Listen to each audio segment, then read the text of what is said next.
Hello दोस्तों, इस video में हम लोग बेईमान दुकानदार वाले सवाल हम लोग डिस्कस करेंगे। ठीक है ना।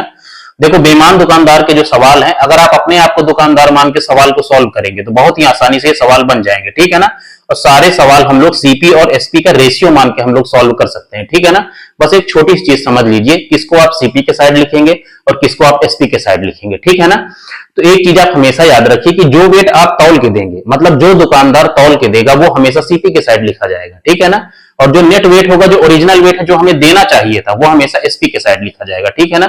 इसको आप ऐसे दिमाग में रख सकते हैं, भाई सीपी क्या है, आपका लागत मूल्य है। तो जो हम अपनी तरफ से लगाते हैं वही हमारा आपका सीपी होता है। ठीक है ना।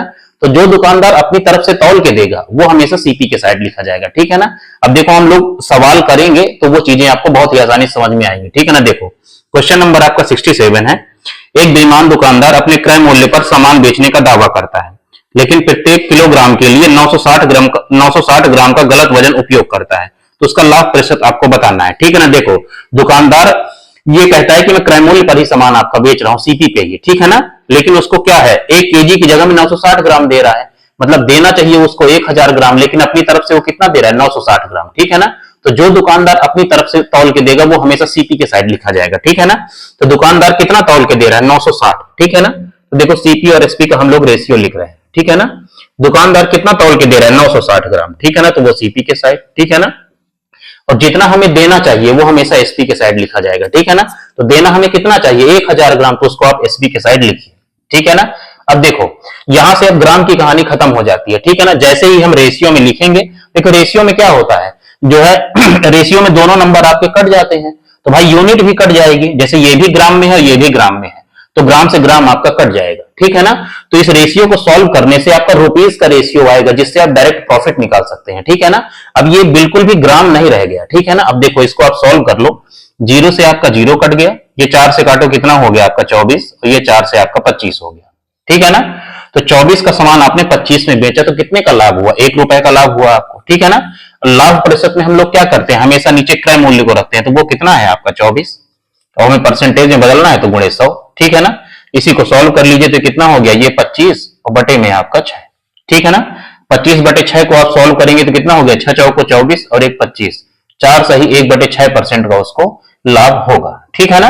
तो जितने भी बेईमान दुकानदार के सवाल होंगे उनको हम लोग सीपी और एसपी के रेशियो से बहुत ही आसानी से बना सकते हैं। ठीक है ना। ये क्वेश्चन नंबर 67 का सोल्यूशन है। ठीक है। नंबर 68 देखिए। ठीक है ना। देखो, कोई जरूरी नहीं है कि हमेशा जो वेट हो आपको ग्राम में ही दिया हो। ठीक है ना। कभी कभार परसेंटेज में भी दिया रहता है। ठीक है ना। इस सवाल को आप देखिए, बहुत ही मजेदार सवाल है। क्वेश्चन नंबर 68, एक बेईमान डीलर अपने सामान को 22% हानि पर बेचने की घोषणा करता है, लेकिन 35% हल्के बाटों का उपयोग करता है। तो उसके लाभ या हानि का प्रतिशत आपको बताना है। ठीक है ना। तो देखो, आपको सीपी और एसपी का रेशियो ही लिखना है। ठीक है ना। तो देखो, 22% की हानि पर बेच रहे हैं, तो परसेंटेज में इधर लिख रहा हूं। 22% कितना होगा, 22 बटे में आपका 100, हानि वाला है तो माइनस लगा लो। ठीक है ना। तो कितना हो गया आपका, माइनस में 11 बटे में आपका 50।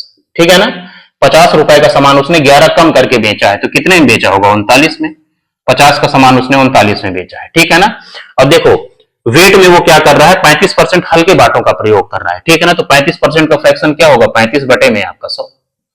ठीक है ना। तो ये कितना हो गया, देखो 7 बटे में आपका 20। ठीक है ना। तो ओरिजिनल वेट कितना है आपका 20। ठीक है ना।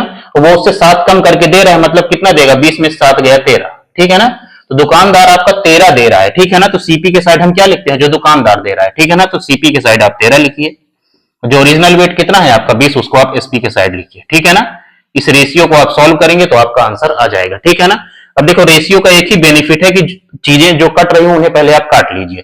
13 से देखो 39 आपका 3 बार में कट गया, 0 से आपका 0 कट गया, तो यहाँ पे कितना बचा, 5 बचा। मल्टीप्लाई करते हैं, और 3 और 2 को मल्टीप्लाई करो तो कितना हो गया, 6। ठीक है ना। तो 5 का सामान आप 6 में बेच रहे हैं, मतलब आपको प्रॉफिट हो रहा है, लाभ। ठीक है ना। कितने का, 1 रुपए का। ठीक है ना। और प्रॉफिट परसेंटेज में क्या होता है, नीचे हमेशा आपका क्रय मूल्य होता है, तो वो कितना है, 5। इसको परसेंटेज में बदलना है तो 100 से गुणा कर दीजिए, तो कितना बन जाएगा आपका, 20% आपका लाभ हो जाएगा। ठीक है ना। 20% का लाभ हो रहा है। ठीक है ना। आंसर टिक करते समय आपको हमेशा ध्यान से देखना है, क्योंकि यहाँ पे 20% का लाभ और 20% की हानि दोनों दिया हुआ है। ठीक है ना। अगर आप 20% देख के केवल टिक करेंगे तो आपका आंसर गलत भी हो सकता है। ठीक है ना। तो 20% लाभ वाला आंसर होगा, तो बी पार्ट आपका आंसर होगा। ठीक है ना। इस वीडियो में 2 ही सवाल करा रहा हूं। अब देखो, बेईमान दुकानदारी कितने भी सवाल आपको मिल जाए, ठीक है ना, आप सीपी और एसपी के रेशियो से बहुत ही आसानी से बना सकते हैं। ठीक।